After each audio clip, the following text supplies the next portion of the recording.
Bonjour la famille, en espérant les résultats, ce que vous devez faire, c'est de commencer par chercher du sponsor.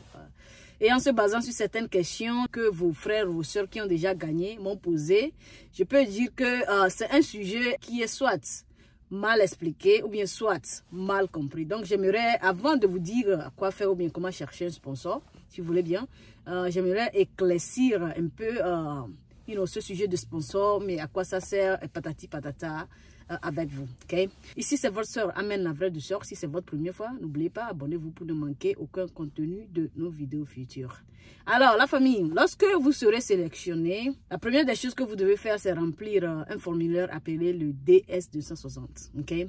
Et en remplissant ce formulaire, il y a cette partie-là où on vous demande de donner le nom, le prénom, le email, le numéro de téléphone, l'adresse d'une personne vivant ici aux États-Unis. Donc, je vais appeler cette personne sponsor A. OK? Maintenant, lorsque vous serez prêt pour aller à l'interview, mais en rassemblant les documents dont vous avez besoin pour aller à l'interview, il se pourrait qu'on vous demande de fournir la FADV de support et les documents de TAS d'une personne. C'est quoi la FADV de support? C'est un document que quelqu'un va signer en disant que il sera responsable pour vous financièrement lorsque vous serez ici aux États-Unis. Genre, la personne va s'assurer que vous n'allez pas devenir une charge publique ici aux États-Unis. C'est le document-là que cette personne va signer. OK? Donc, appelons cette personne-là un sponsor B. OK?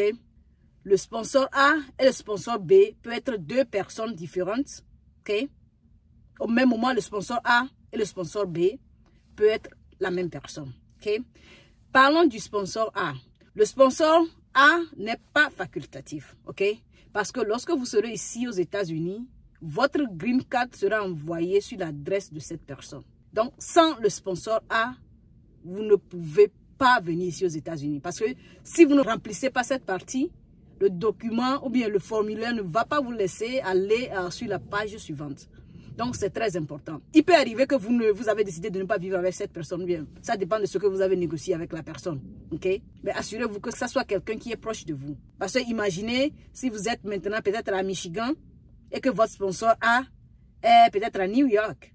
Comment est-ce que vous allez récupérer votre green card? Donc, pour le sponsor A, c'est très important que ça soit une personne proche de vous. Si vous ne vivez pas avec la personne, vous pouvez aller chez lui après pour aller récupérer votre green card. Maintenant, pour le sponsor B, personnellement, je vais vous dire que c'est facultatif. J'ai été à l'interview au Togo, à Lomé.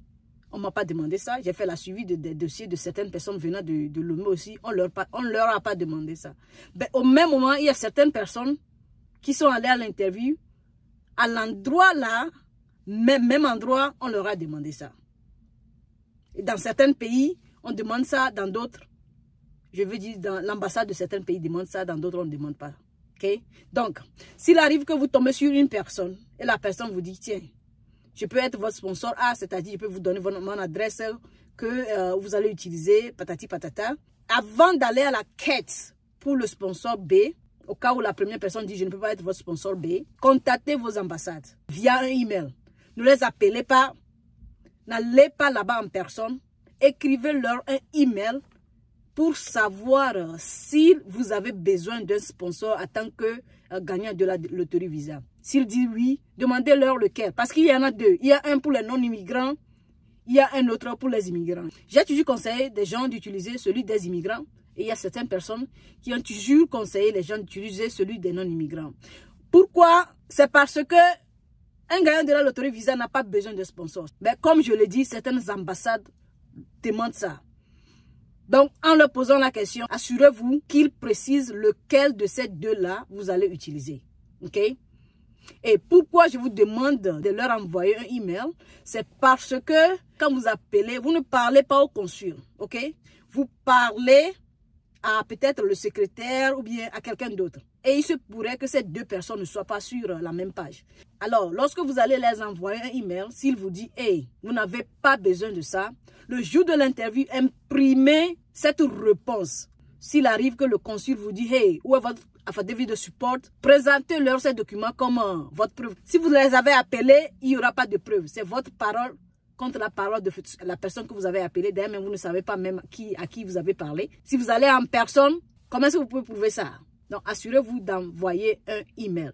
Et concernant le sponsor B, il n'est pas obligé d'être dans le même état avec vous. Il peut être dans un autre état, il n'y a pas de souci. Le plus important, c'est d'avoir votre sponsor A proche de vous. Pour ces gens-là qui vont trouver une autre personne pour un sponsor A et une autre personne pour un sponsor B. On est d'accord? Entre parenthèses, la famille, quand bien même le sponsor B va signer un papier en disant que oui, il sera responsable pour vous financièrement ou bien il va s'assurer que vous n'allez pas devenir une charge publique, ça ne veut pas dire qu'il va le faire. Alors ne quittez pas le pays avec l'intention que quelqu'un va vous aider financièrement. J'ai entendu beaucoup de gens dire que le sponsor B n'a forcément pas besoin d'être quelqu'un qui vit ici aux États-Unis. Ça peut être quelqu'un qui est au pays, tant que la personne a beaucoup d'argent sur son compte bancaire, ça peut faire l'affaire. Personnellement, je connais personne qui a fait l'expérience là. Donc, quand bien même j'ai beaucoup entendu parler, je ne peux pas vous conseiller ça. Mais s'il arrive que certains d'entre vous ont connu des gens dans le passé et qui ont eu l'expérience là, partagez ça avec nous, s'il vous plaît, dans les commentaires pour qu'on puisse partager ça avec les autres. Anyway, c'est tout ce que j'aimerais ajouter. Maintenant, vous pouvez fermer la parenthèse. La famille, avant de parler de comment trouver un sponsor, je tiens à vous rappeler que trouver un sponsor n'est vraiment pas facile. C'est pourquoi vous devez vous lever tôt. On est d'accord. Pourquoi je dis que ce n'est pas facile? Rendez-vous dans ma prochaine vidéo pour plus d'explications. Ici, c'est votre soeur Amen, la vraie douceur. La famille, si vous aimez la vidéo, n'oubliez pas, abonnez-vous. Likez la vidéo, partagez ça avec vos amis pour que ces gens-là aussi en bénéficient de nos conseils. On est d'accord. Toujours un plaisir de vous servir sur Immigration aux USA. On se dit à plus. Bye bye.